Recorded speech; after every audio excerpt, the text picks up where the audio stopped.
Faijal kaya itu bukan karena adik bupati, tapi karena adik Jahir. Bro, bahwa di Batubara itu hanya ada satu pangeran. Itu ketua KNPI. Mukri Jalarim.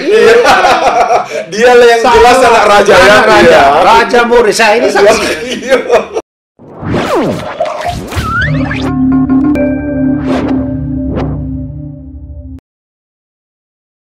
Assalamualaikum warahmatullahi wabarakatuh. Pemirsa Repodcast yang berbahagia, sore ini kita kedatangan tamu sekaligus dua orang.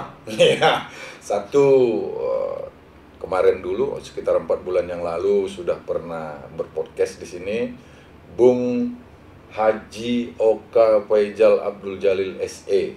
Mesti diingat ini, siapa tahu beliau nanti ke depan entah mau pemilihan apa kek, jadi kita sudah ingat nama beliau, Haji Oka Faijal SE. Itu namanya. Yang satu lagi di samping kami ini adalah ketepatan apa saya manggilnya, tapi kalau di sini saya coba nanti manggilnya Bapak aja lah. Kalau ini Bung saya panggil.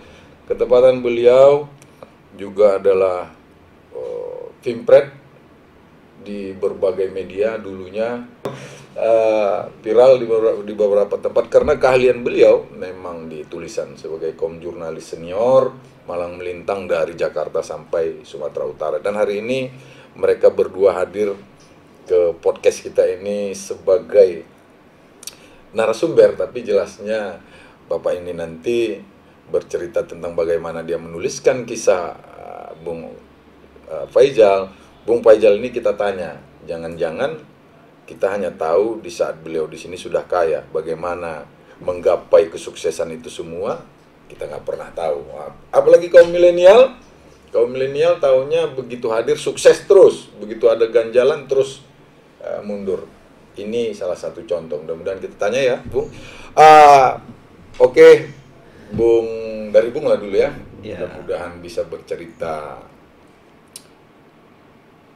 Ini saya melihat tadi ada goresan-goresan saat bercerita, Pak, bahwa akan ada tulisan autobiografi, Pak ya? Semacam itu ya, penulisnya dulu kita tanya. Nah, alangkah bahagianya kita pemirsa Repodcast hari ini diberi kesempatan untuk memulai. Oke, silakan Bung, langsung dulu ke Bung. Nah, untuk memulai itu. Ya, terima kasih Bung. Ini Bang Adrin Bung ini ya kan. Nah, sebenarnya ini bro ya kan. Iya. Kalau Bung itu biasanya dia di PDI Perjuangan. Oh iya, betul. Di KNPI pun Bung itu, Bung. Bung ya. Panggilannya Bung. Jadi ini terima kasih saya diundang ke podcast ini yang kedua kali tentu. Nah, ini ada ikut juga ini saudara kita, abang kita, ini senior, Bang Adrin Marida. Sebenarnya ada satu lagi nih. Wah, siapa itu, Bung? Untuk bicara masalah menulis biografi ya. Autobiografi ini ada lagi Tua sebenarnya. Tua Aulia. Manusia kontradiktif itu. Awal ide ini sebenarnya dari saudara Tua. Ketika kita ngobrol-ngobrol, ya dia selalu bilang, kenapa saya melihat sekarang Bang, orang selalu melihat Abang itu hanya sekarang gitu. Iya, setelah sukses. Ya perlu juga lah Abang kasih suatu tulisan. Ya Abang sampaikan melalui saya, nanti saya oret-oret katanya kan. Nah, nanti mungkin bisa menjadi suatu autobiografi atau bentuknya apa ya kan. Nah, supaya nanti ini juga kan bisa jadi penyemangat lah untuk generasi muda, bahwa untuk sukses itu ya tidak instan juga, ada jatuh bangun juga. Nah, terus untuk menyempurnakan, ya saya paham betul Bang Adrin ini kalau bahasa jurnalistiknya itu ya kan, bahasa wartawan itu. Tak sangsi lagi kita untuk menginikannya. Untuk istilahnya itu ya saya kadang-kadang tidak ada waktu. Jadi Bang Adrin lah ibaratnya itu yang mana bahasa yang tidak pas, tidak pada tempatnya atau sesuatu bahasa yang mungkin lebih menarik gitu kan. Nah, Bang Ajrin lah mengkoreksinya dari editor. Nah, kita akan jadi editor lah ini. Walaupun sebenarnya tidak pantas juga beliau seperti itu, coba karena untuk kita dia bilang ya tak apa-apalah. Karena ini untuk bacaan nanti ya mungkin di kemudian hari setelah kita tidak ada ya mungkin menjadi referensi juga lah bahwa perjuangan hidup itu juga kadang-kadang langkah ajal pertemuan maut itu ya itu memang harus kita percaya itu ada. Betul. Pasti itu, Bung. Iya pasti, karena saya juga bisa seperti sekarang ini ya kita mulai juga bukan dari sesuatu yang ada dari nol. Nah, semua kalau saya melihatnya ada jalan-jalan tangan-tangan Tuhan juga di situ. Oke, sebelum kita melangkah ke situ, Bung, ini kita tanyakan dulu apa kami yang sudah menyempatkan diri untuk menjadi editor ya dalam buku ini ke depan ya, Pak ya. Buku atau sekedar tulisan ya? Belum tahu jadi buku atau sekedar tulisan. Iya. Tapi kita sedang mempersiapkan sekedar autobiografi, mungkin tidak terlalu lengkap, karena kalau lengkap nanti kita bikin bukunya kan. Ini mungkin nanti kita lihat nanti peluangnya, apakah kita bikin dalam bentuk buku atau semacam buku saku gitu ya. Semacam buku saku supaya lebih mudah orang mencernanya gitu. Apa motivasi Bapak sehingga mau menyempatkan diri menjadi tim editor dari buku ini atau apapun nanti? Kalau motivasi begini ya, kalau saya ini kan memang orang bilang saya wartawan ya, atau kata lain jurnalis.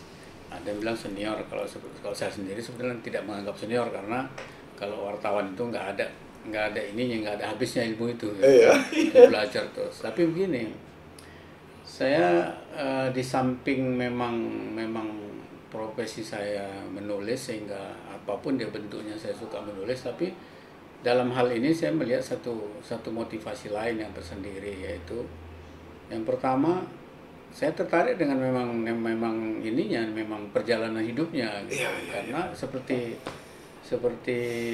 apa tadi dikatakan tadi, bahwa orang banyak mengenal dia sekarang setelah jadi, dalam tanda kutip, setelah jadi orang. Nah, setelah jadi orang, padahal orang tidak banyak yang tahu bagaimana perjalanan hidupnya sehingga dia menjadi, dalam tanda kutip, menjadi orang. Itu maka saya tertarik, dan karena saya juga sedikit banyak tahu tentang dia, walaupun tidak sepenuhnya dari masa kecil, tapi saya sudah tahu ceritanya. Ya saya tertarik membuat kalau dikatakan editing ya editing lah ya, tapi katakanlah istilah Pak Faisal tadi mengoreksi ya. Mengoreksi dalam arti bukan ini ya, mengoreksi dalam arti meletakkan tata bahasa, memperbaiki redaksionalnya. Itu loh. Jadi karena itulah Bapak hibahkan hidup Bapak ya untuk sementara ini ya. Iya, tidak menghibahkan. Artinya disitulah saya, maka di samping yang sudah ada bahan, ya saya gali-gali lagi bahan lainnya untuk melengkapi. Mungkin nanti apakah nanti kita bikin satu versi ini atau nanti ada versi lain yang lebih lengkap, itu nanti. Ya ini kita dengar dulu Pak, siapa tahu kalau ini cukup menarik nanti ya tak tertutup kemungkinan selain buku besar bisa juga menjadi ya film dokumenter Pak. Oke, Bung. Sebenarnya masa kecil Bung kami kepingin tahu juga, lahir kapan, di mana tempatnya, gimana kisahnya itu. Sampai SD dulu. Karena SD kita sama. Oke, Bung. Jadi gimana, Bung? Ya, saya ini lahir di Desa Air Hitam. Oh, samping Simpang Dolo. Samping Simpang Dolo. Kalau tanggal lahirnya 13 Agustus 1975. Sebenarnya 13 ini juga karena orang tua dulu kan begini. Bro. Wah. Oke, Bung. Bro Cok, kan? Orang tua dulu itu menulis tanggal lahir kita itu kan pakai arang, diletakkan di lemari. Tulislah itu tanggal berapa. Betul. Ya. Tidak ditulis di buku. Di situlah kita lihat, kita cari kapan. Ternyata rusak rupanya lemari itu. Hilanglah catatan catatan tanggal lahir, kan gitu. Sehingga orang tua saat itu hanya mengambil apa bahasa sona. Sona. Ya. Bahwa kau itu lahir setelah sekian hari anak mendiang Jainal ini si Ibnu lahir. Oh. Jadi tanggal itu agak 13 itu kita ambil tanggal berapa Ibnu lahir, karena dia kan lebih ke kota. Iya, betul. Tentu orang tua kan iya, ada tulisan lah. Iya, betul. Akhirnya kita tanya tanggal berapa, dimajukanlah sekian hari gitu sesuai dengan yang diingat oleh orang tua. Jadi dapatlah 13 Agustus 1975. Tapi sebelum lanjut, Bung, itu 13 itu the lucky number. Wah, nomor keberuntungan itu. Itu tidak tahu juga kita. Karena apa? Kadang-kadang juga di kamar-kamar hotel tidak pernah ada mencantumkan nomor 13, bro. Oh. Karena menurut orang tanggal 13 itu juga ya tanggal sial lah gitu kan. Kalau ini itu agak-agak apa lah ya, Bang ya? Kalau dibilang agak-agak apa ke apa? Soal klinis dia bahaya lah ya. Bukan bahaya, kalau di film-film horor 13 ini kan udah walaupun sebenarnya itu tidak terlalu luar biasa. Ya, lahir di hari hitam, cuman saya ingat betul itu ketika terjadi paceklik dulu sama wereng di desa air hitam itu orang tua saya waktu itu dengan luas tanaman padi itu hampir 2 hektar. Itu hanya membawa pulang itu satu apalah, kalau genggam tapi padi itu dipegangnya ini segenggam padi lah. Istilah di Melayu kita batu bara ini satu gomal. Satu gomal ya. Itu pun dikasih untuk makan. Waktu orang tua saya dulu hobi kali pelihara burung merbuk. Itulah dikasih hasil dari panen itu. Dari 2 hektar tadi. Dari 2 hektar lebih. Tidak gagal panen total. Itu kalau nggak salah tahun 80-an itu. Iya. Tahun 80-an. Karena saya waktu itu belum sekolah. Masih umur 4-5 tahun lah gitu. Belum masuk sekolah saya. Akhirnya orang tua banting setir lah. Buka kebun di desa kebun durian dulu. Daerah 3 negeri ya? Tiga negeri ya. Kuala Gunung lah. Kuala Gunung. Buka ada kebun durian kita di situ. Pindahlah ke situ. Untuk istilahnya itu jaga durian lah. Cuma kan kalau durian ini kan tahunan. Sehingga orang tua di situ sambil jaga durian, sambil juga situ buka pertanian bertani lah. Nanam cabai, apa yang bisa ditanam lah, nanam semangka. Itulah awalnya kami pindah gitu karena gagal. Karena orang tua saya ini luar biasa juga. Kalau saya mau cerita kenapa waktu Bupati maju kemarin dia sebut ya orang tua itu nelayan. Iya. Karena memang orang tua dulu nelayan. Waktu kami kecil-kecil, abang-abang di atas saya lah. Kalau saya orang tua, tahunya saya itu dia sudah petani. Tapi sebelum itu, dari dia muda sampai menikah, dia nelayan.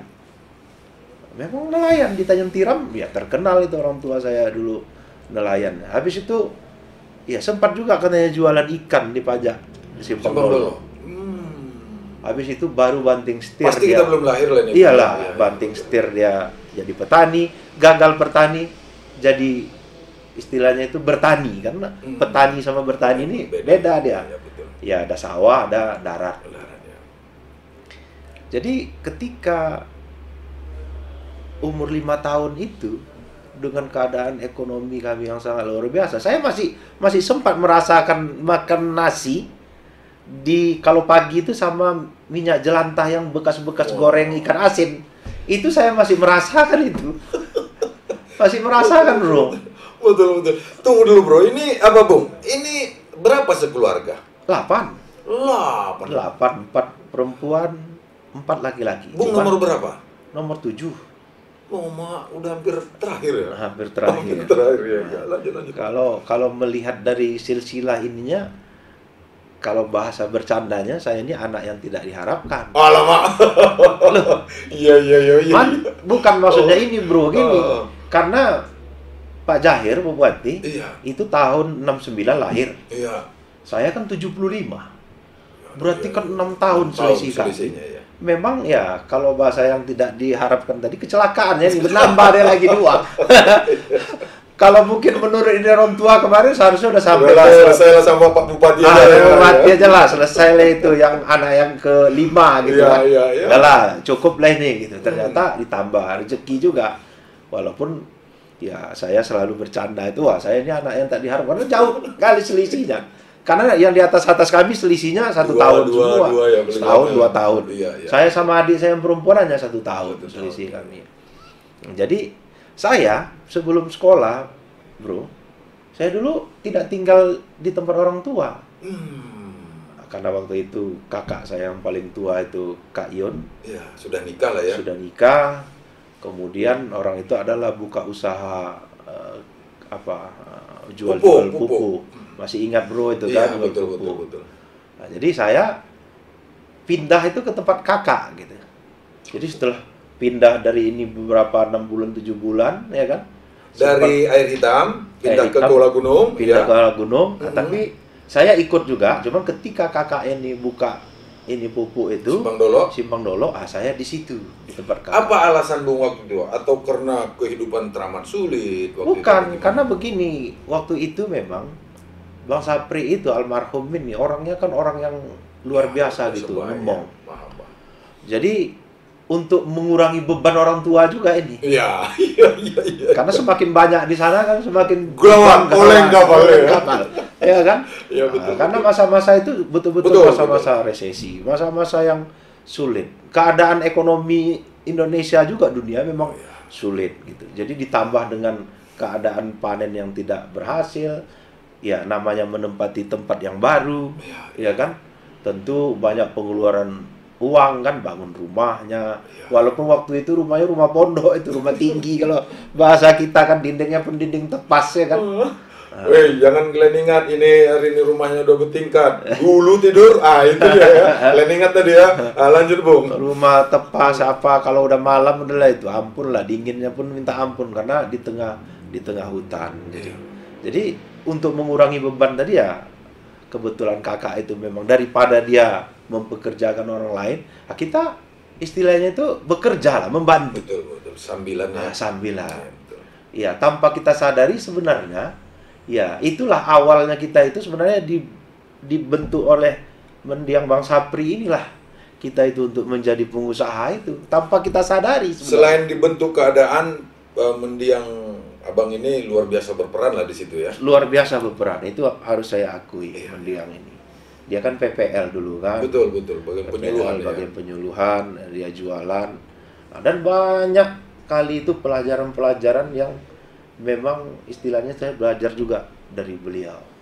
Bagaimana mendidikan keluarga. Ya, dia cara mendidiknya itu dulu memang luar biasa lah. Termasuk Pak Bupati juga. Ya, ini dia juga lah itu. Ditempa di situ lah ya. Karena apa? Dulu kan orang tua kita kan, ya mohon maaf, bukan berarti orang tua itu tak mau anaknya itu istilahnya sekolah ini. Karena keadaan juga kan. Keadaan keuangan. Gimana kalau ini sekolah, ya kan? Kuliah, apalagi dulu kuliah. Waktu itu, ya kami itu, ya sempat juga lah. Seperti yang diceritakan Pak Bupati itu. Selama kami pindah itu kami jualan. Ya, kalau Pak Bupati itu yang ininya, ya sore itu kami menanam daun ubi dulu itu banyak orang tua. Untuk tanah luas memang ya. Luas. Karena di hutan tadi Karena di hutan tadi. Ya, betul. Semua potensi yang di situ itulah yang untuk makan kita. Jual daun ubi. Jadi sebelum Pak Bupati itu, Pak Jahir itu berangkat ke sekolah, dia SMP. Dia SMP itu saya masih SD itu, baru-baru ini SD lah. Ya, masuk kelas 1 lah itu ya. Iya. Selisih 6 tadi. Selisih 6. Jadi saya dulu itu sebelum ini memang tidak fokus betul di tempat Bang Sapri sebelum sekolah itu. Jadi kadang-kadang 3-4 hari saya balik ke tempat orang tua gitu sampai sekolah SD. Nah, jadi SD itu sempat saya 1 tahun kelas 1 itu memang selalu sama itu sama Pak Jahir. Karena dia SMP, saya SD. Ya itu pagi itu, malam itu, kalau sore udah ngambil daun ubi itu. Jadi di daun ubinya dipetik, diikat, ini ditaruhlah di atas. Karena rumah kami itu kan pendek dulu pondok itu. Ditaruhlah di atas apa itu? Kalau dulu kan atapnya atap rumbia kan, atap ini. supaya dia jangan layu, disusun itu di atas. Biar dia ya, betul. Nah, jadi pagi-pagi berangkat sekolah itu ditaruhlah di tempat apa itu di apalah itu untuk orang ini keranjang itulah. Keranjang kiri kanan kalau sepeda itu diletakkan dia. Nah, taruhlah daun ubi itu kiri kanan, saya di tengah. Dia lah mengini sepeda kan gitu. Pak Bupati Serang? Iya. Jadi daun ubi nanti dititip lah. Masih ingat saya itu sepanjang jalan itu nitip itu di warung-warung tempat orang jualan, taruh 10 ikat, taruh sana 10 ikat, taruh sana 10 ikat. Nah, nanti pulang sekolah ngambil duitnya. Iya. Jadi Pak Bupati pulang, dia dari pulang sekolah, ya kan? Ya saya nunggu kadang-kadang tempat Kayun, pulanglah kami ke Kuala Lumpur sambil ngutip uang. Nah, jadi suatu waktu kenapa kemarin bisa saya kaki kejepit itu sampai berdarah gitu. Ya sampai dibawa tempat siapa itu Simbolon dulu sampai jarum tetanus sampai segala macam. Waktu itu memang maklumlah kita kecil-kecil. Tahulah SD dulu ya kan. Main mana ada waktu. Jadi udah terlambat kali dicari-carinya saya entah kemana. Tak nampaknya. Tahu-tahu udah jumpa udah sore. Sementara ya kalau kita habis jual duit kan harus cepat ini supaya beli beras atau segala macam kan gitu. Untuk penghidupan di rumah kan, wah ini nunggu nih, mana ini duit ini kan gitu. Karena waktu itu Mas Sapri juga belum seperti sekarang waktu itu dulu, kan, waktu dia belum masih merintis merintis semua lah. Yang lain juga merintis, memang keadaan memang sulit kan. Jadi adalah sedikit dongkol dia juga lah, karena kita nakal kali ya kan. Diajak pulang entah di mana-mana main mandi, tahulah tali air ya kan. Jadi pas ada ada jalan jelek lah dulu kan, memang jalan ke dalam itu kan parah, memang banyak lubang. Pas lubang itulah kaki saya itu kan, kalau kita dulu di sepeda itu kan geli itu kalau diletakkan di kalau diletakkan kena sedikit kena kerantenya itu kan agak geli itu. Betul. Rupanya karena dia emosi atau apa masuk lubang kena dia kok masuk. Wah, menjerit-jerit. Dia penangis juga ikut.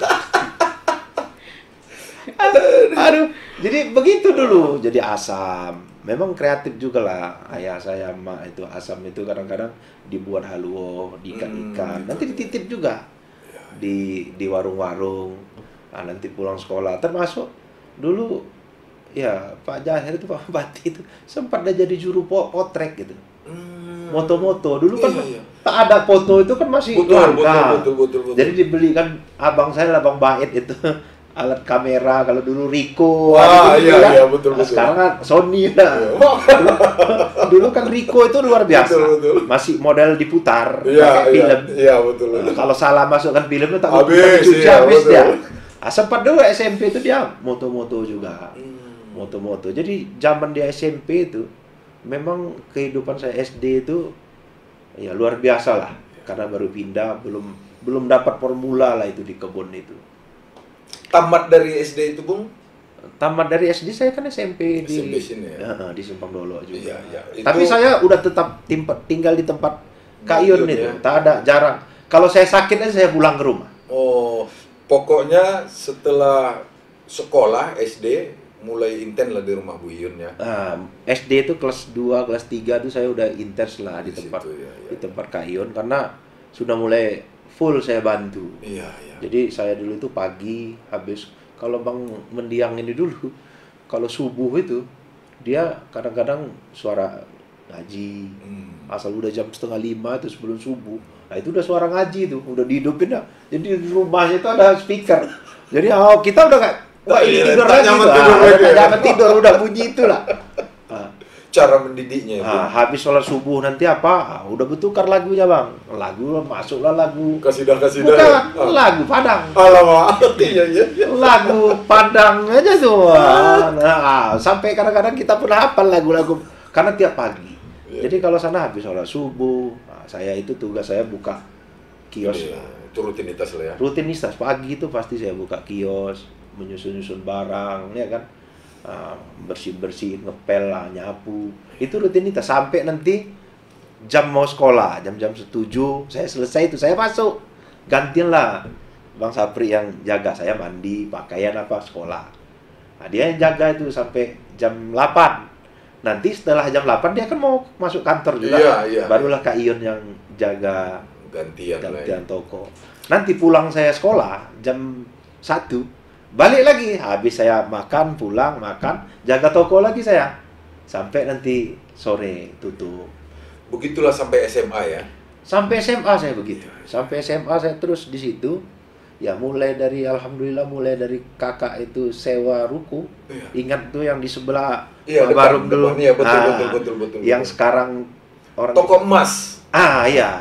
Bukan, itu yang udah kami beli. Yang tempat yang satu lagi. Iya, betul.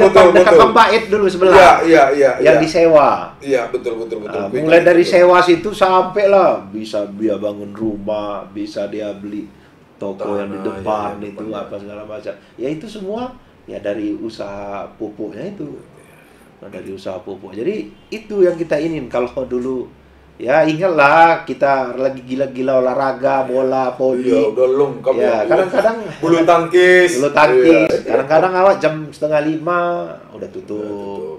Cuman memang saya hebat pembelajaran mendiang itu, kalau saya ini memang hebat masalah kepercayaan.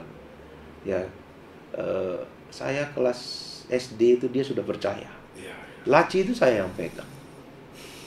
Nggak pernah dibatasinya. Hanya mendiang ini bilang, kau ambillah seberapa kau butuh.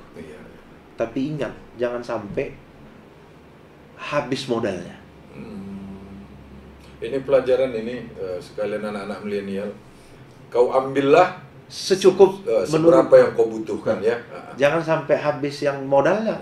Karena kalau modal ini habis, katanya, berarti kita tak jualan lagi. Makanya dulu bro kan tahu saya dulu gimana, bro. Betul. Waktu SD, makmur saya, bro. Iya, udah keren lah ya. Karena hasil dari berjualan tadi dipercayakan sama bro. Dipercaya. Iya. Saya juga mengambilnya itu dari kecil itu saya udah tahu betul. Yang saya ambil itu, kalau harga itu kan ada dia, bro. Misalnya harga barang ini minimal dijual itu misalnya 5.200. Iya kan? Kadang-kadang saya jual sama orang 5.300. 100 perak ini kan ada ini ya. Ini kadang-kadang kan antara kita makanya kan tak terlalu di ininya tuh. Dilihat hanya 5.200 saja. Dihitunglah nanti. Nanti. Karena apa? Setiap sore saya store itu. Ya enggak? Saya sisihkan lah. Yang penghasilan 100 perak. Dan kakak itu tahu, dia tertawa aja, Mas Sapri pun tahu. Nah, karena kakak ini dulu ya usaha itu maju memang dia luar biasa masalah keuangan. Biasa perempuan kan. Iyalah, pasti. Sampai-sampai mendiang ini dulu titip jajan pun sama saya juga. Jangan lupa uang minyak abang besok kan ya. Ya, saya tidak makanya itu tadi titip dia itu ya jangan sampai ininya. Kalau headnya itu kan biasa-biasa saja. Jadi begitulah saya menginikannya dulu. Jadi tidak pernah saya ambil intinya. Cuman dalam arti kata ya kalau tambah-tambah itu kan biasa. Berarti itu kepiawaian Bung dalam mengelola keuangan. Iya, betul. Jadi itulah ditanamkannya. Kemudian kepercayaan lagi. Dia selalu mengatakan kalau di samping juga orang tua dulu ngomong seperti itu, diterapkan lagi ya. Kalau usaha ini, tidak semua usaha itu kan harus pakai uang cash. Karena nggak sanggup kita. Betul. Besar. Jadi kan dulu itu kalau di ini itu kan dititip barang, ya kan 2 minggu nanti. Orang lain titip ke situ. Iya, nitip. Konsinyasi. Mana yang laku, Pak? Macam koran ya, Pak. Konsinyasi ya, betul. Kemudian kalau kita dulu kurang uang minjam. Nah, dia selalu ngajarin kalau kita misalnya ngutang sama orang, minjam sama orang, kalau sudah kita janjikan misalnya tanggal hari Senin, ya kan, tanggal 10 misalnya, jangan meleng dari hari Senin tanggal 10 itu. Kalau kau belum ada duit, katanya, pinjam dulu sama orang lain, kau tutup dulu sama dia. Karena kalau sekali saja katanya kita memundurkan, nanti tingkat kepercayaan itu pasti berkurang. Ya. Pelajaran itu, Ustaz. Berkurang itu tingkat kepercayaan orang. Dan itulah yang saya terapkan dalam bisnis sampai sekarang. Begitu tamat SMA, Bung. Bung kan udah nggak ada lagi di batubara itu Iya. kemana sebetulnya? Jadi taman SMA ini kita kan sempat juga istilah itu ke tempat orang juga lagi, numpang saya di Jakarta. Wah. Tahun berapa tuh, Bu? 95. 95 ya. 95 taman SMA. Kira-kira kita ini mau jadi apa ini? Kan dulu tidak ada gambaran karena kita memang tidak punya duit. Iya. Yang menjamin saya kuliah dulu ya mendiang Bang Sapri ini juga. Walaupun dibantu juga dengan orang tua. Iya. Tapi dalam arti kata semangat untuk menyekolahkan itu memang ya kami akui lah memang Bang Sapri inilah. Semangat dia untuk mendorong. Ya kalau kalian tidak sekolah, kalian mau jadi apa? Kalau kalian tidak sekolah, kalian mau jadi apa? Nah, semangat itu makanya ketika Bang Sapri inilah makanya ya Pak Bupati dia sampai insinyur, saya ini, adik saya yang perempuan begitu. Ya karena kalau tak ada nyemangati orang tua juga kan takut-takut. Iya. Walaupun dia punya aset kadang-kadang Betul. kalau tak ada ini dari mana nanti aku duit menguliah. Walaupun sebenarnya orang tua itu tetap membantu gitu kan, mensupport. Tapi semangat utamanya dari situ. Semangatnya ya? dulu, karena hidup ini memang harus semangat dulu dia. Kalau semangat udah kendor, rezeki pun tak datang gitu. Jadi sekolahnya ke Semarang. Jadi kita carilah waktu itu, karena ini carilah akademi. Akademi yang kira-kira kalau tamat itu langsung kerja. Dapatlah akademi pelayaran. Jadi ini hidup ini memang lucu-lucu lah. Saya itu juga waktu di IP Jakarta itu nggak lulusnya itu gara-gara nama sama. Apa? Jadi ada nama Faizal di situ lulus. Cuma rupanya Faizal orang lain nomor NIP-nya. Oh ya Allah ya Robi. Bukan tahu juga dulu waktu saya tes akabri udah pentohir kan. Iya. Gara-gara NIM kurang 0,0 berapa salah nulis coba. Jadi rahasia-rahasia Tuhan itu kadang-kadang kita tidak tahu. Tapi ya kita sebagai ini hanya berusaha istilah ikhtiar. Ya pindahlah saya ke pelayaran di Semarang. Oh, awalnya bukan di pelayaran ini ya? Bukan pelayaran Semarang. Gara-gara sama-sama nama Faizal ini tadi. Nah, Faizal habis 95 lulus, wah senang, lulus. Tahu-tahu lihat nomor NIP-nya, bukan nomor kita. Dulu ada saudara orang satu kampung orang termasuk sukses lah orang Telawi ini. Bang almarhum Bang Akir dari mana. Itu orang luar biasa juga itu. Saya di tempat dia lah dulu. Dititip lah saya ke situ. Semarang nih ya? Bukan di Semarang, di Jakarta. Saya 1 tahun di Jakarta nganggur, bro. Oh, gara-gara si Faizal tadi yang nama sama ini. Jadi sebenarnya abang itu kan yang orang kampung kita itu kan memang dosen di IP itu orang dosen senior kan. Dia tamatan dari situ. Dialah awalnya supaya kita semangat itu untuk ini sekolah balik ya. Untuk masuk kuliah akademi itu karena katanya termasuklah Kak Suhaimi kan dia duluan itu masuk ke situ. Iya, tapi IP itu. Tapi jadi dia. Cuman kan tidak diteruskannya berlayar, turun dia. Iya. Ya kan? Nah, saya di situ juga. Jadi karena tak lulus tadi, kan udah tutup semua nih. Ya, nganggur lah. Iya. Tinggal lagi tempat abang itu orang itu. Setahun saya di situ. Menunggu tahun berikutnya. Iya. Nah, jadi selama saya setahun itu di rumah dia, kebetulan dia pula buka pondok pesantren di daerah Banten sana. Nah, saya ngajar di situ. Sudah, bekal udah ada ya? Iya, bekal kita kan itu pesantren modern. Dia di samping agama, ya yang umum. Saya ngajar umum. Mikir agama tadi ngajar fisika, ya kan, ngajar. Hampir ustad lagi panggil tadi ya. Tapi kalau ustad tetap. Iya, panggil ustad. Oh iyalah, kalau kita di dalam pondok itu kalau keluar itu orang pasti masyarakat sekitar panggil kita ustad. Ada yang jadi masalah, ada satu waktu, ya kan? Nah, satu waktu kita keluar habis sholat subuh, masuk sekati jalan-jalan. Rupanya ada orang menginikan anaknya atau apa gitu, minta doa. Alamak. Kebetulan Pak Bro, yang berjalan ini semua guru umum. Saya berdua ini, saya kimia, dia waktu itu biologi tak? Ketika masuk inilah pakai bahasa ini Pak Ustadz, kami ada ini istilahnya mau kenduri apa gitu kan, tolonglah dulu ini kan doa. Wah, berpandang-pandangan saudara sebelah. Dia mandang orang Jawa Timur tuh, dia mandang saya mandang dia. Wah, kaulah, aja lah katanya kan. Udah Pak Ustadz aja. Aku Terakhir terpaksa lah doa sapu jagat. Sapu jagat. Apalagi mau kita memang bukan ini ya. Jadi semenjak itu takut lagi jalan-jalan pagi sama jalan-jalan sore. Takut lah kena ini nanti bahaya ini kena suruh. Kalau di sana itu daerah Pandeglang itu di Banten itu kan luar biasa ini. Agama ya betul. Jadi hampir setahun lah saya di situ. 96 itulah saya diterima di Semarang. Inilah ke Semarang. Nah, jadi di Semarang lah saya kuliah lebih kurang 3 tahun. Nah, di situ ada kami juga mendengar, Bung, bahwa Bung sempat juga jadi resimen mahasiswa ya. Oh ya, jadi kita ini orang Melayu ini kan suara keras.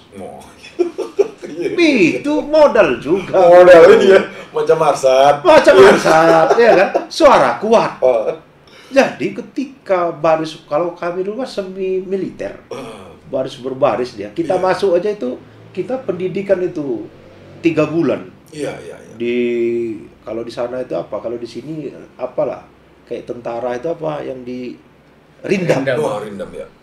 Kayak di Rindam itu di Solo itu kita 3 bulan di situ di tentara lah. Ketika di sini dulu kan selalu jadi ketua kelas. Iya.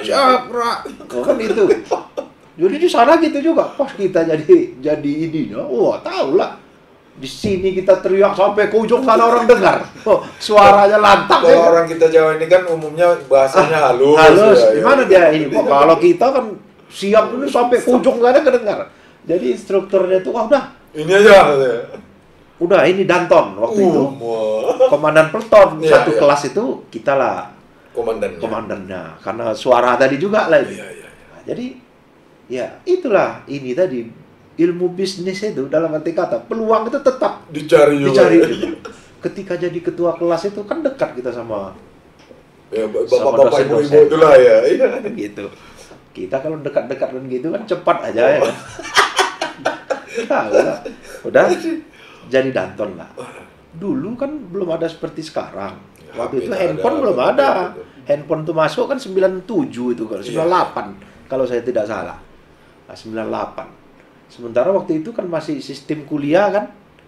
Diterang, nanti ini ada bahan, ini sama ketua kelas. Nanti difotokopi, diperbanyak. Kan itu dulu. Modal lagi, duit masuk. Duit masuk nih ya itu. Tertanya lah, berapa biasanya fotokopi 1 lembar? Sekian perak. Sekian perak. Hitung. 1 kelas berapa? 45 orang. Wah, kali berapa lembar kan gitu. Bawalah ke tempat fotokopi yang besar. Kita tanya, berapa ini Pak fotokopi 1 lembar? Misalnya 5 perak.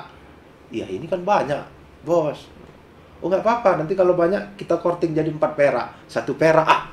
Kali sekian. Tahu lah bro, dulu kiriman duit bro, 600 perak. 600 ribu sebulan. Tuh, Pak. Gawat tuh memang ya. Tahun 96, 97, Bang. 600.000 di Semarang. Hah? Iya. Pas-pasan. Bukan pas-pasan, asal udah tanggal 23 udah mulai pala mati. Hah? Mati. Udah kalau di sana itu ada namanya sego kucing. Kalau di sini pun ada yang nasi bungkus kecil. Nah, udah itu aja lah itu makan.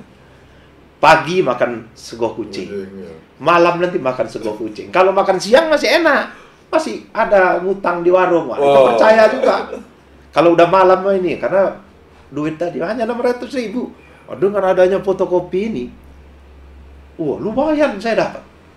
Asal habis fotokopi ini, awak niat doanya itu asal udah masuk dosen, pasti ada bahan. Ya bahan, makin tebal lihat, alhamdulillah. Duit masuk banyak. Begitu. Artinya jiwa entrepreneur itu dari memang kecil gitu. sampai memang harus terbangun dilatih. udah Memang udah dilatih mendiang ini dulu. Ya sampailah kita ini. Nah, peluang itu memang tahu aja kita. Dalam arti kata kan tak ada yang salah di situ. Enggak. Bisnis itu. Karena fotokopi, orang fotokopi limpul, kita kan limpul juga. Ya. Cuman karena diskon, karena banyak tadi. Lumayan. Itulah keuntungan Danton tadi. Itulah keuntungan Danton. Tuh saya tingkat naik terus. Habis itu kabak op saya istilahnya itu kalau di resimen itu ada kabak operasional. Kepala bagian operasional. Operasional ya kan naik tahun kedua lah. Iya. Tahun ketiga ada saya sebenarnya tidak danmen. Ada kawan saya itu almarhum Pak Harianja, orang Lastion, orang Medan juga. Dia danmennya, saya wadanmen. Ada kasus. Jadi kasusnya itu anggota kita mukul mahasiswa lain gitu. Nah, jadi ternyata dia ikut, istilahnya itu terlibat lah dia dalam kasus itu. Akhirnya dia dicopot jadi danmen. Saya naik, padahal dia belum lama itu jadi danmen. Akhirnya saya hampir setahun juga lah dari danmen. Jadi waktu danmen udah lain lagi, kita udah dapat udah ada gaji lah. Udah dikasih. Ketika kita ini ada uang sakunya, ketika ngasih ini. Nah, udah bergaji, bro. Di samping fotokopi tetap juga fotokopi. Pokoknya kalau ada bahan apa semua dosen. Jadilah ya. Aku rasa dosen itu udah tahu itu. Dibanyakan aja lah nih. Orang kasihan ini, orang miskin ini.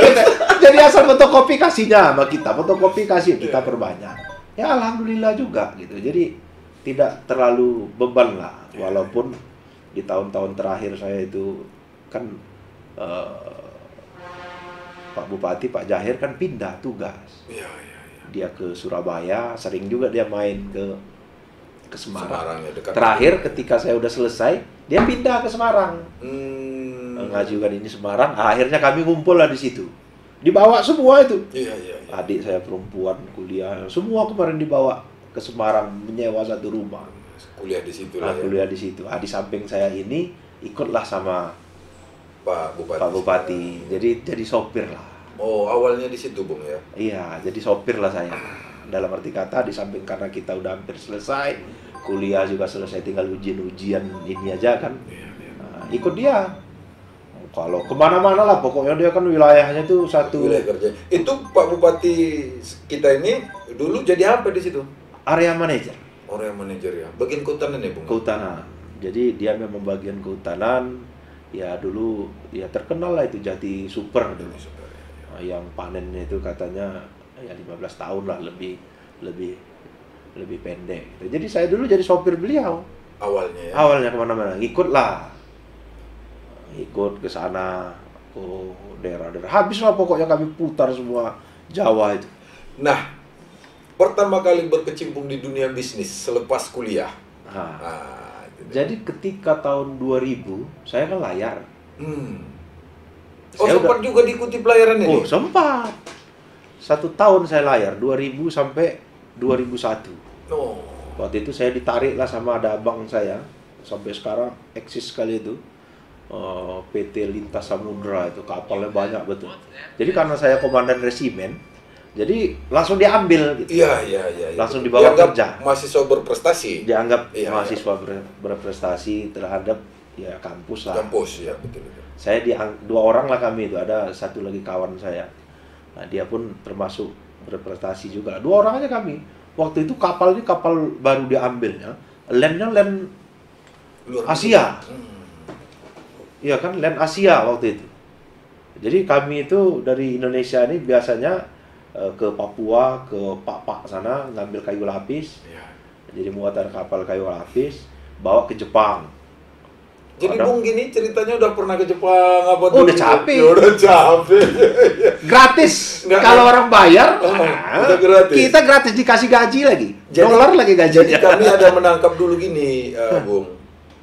Mentang-mentang dia adik bupati ini mau berangkat ke Belanda, inilah disempatkan ke luar negeri. Ini pemirsa sekalian, belum dulu jadi apa-apa. Ini Bung Oka Paijal S ini sudah capek ke luar negeri. Itu Bung. Ya lanjut Bung. Kalau ke luar negeri, bayar ongkos, ini itu biasa.